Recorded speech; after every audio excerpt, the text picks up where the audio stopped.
Hola, què tal? Estem a punt de començar la temporada d'esquí i molts de vosaltres voleu saber la previsió. Doncs tinc bones notícies perquè a finals de mes de novembre pot entrar més aire fred i podrien tenir algunes nevades, cosa molt bona per preparar l'inici de temporada i perquè la Puríssima doncs, hi hagi neu. I també molts de vosaltres esteu preguntant com serà la resta de la temporada, cap d'any, Reis, gener, febrer, març.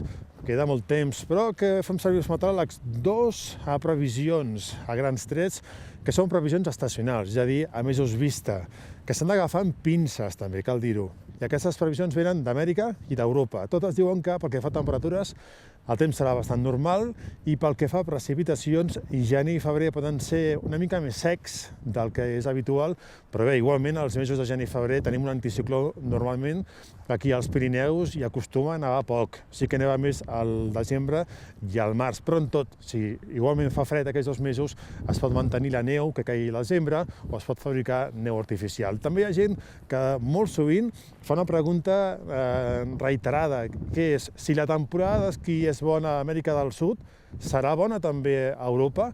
O si és dolenta, serà dolenta aquí? El que hem de dir és que no està clar i que de vegades sí que coincideix, però de vegades no.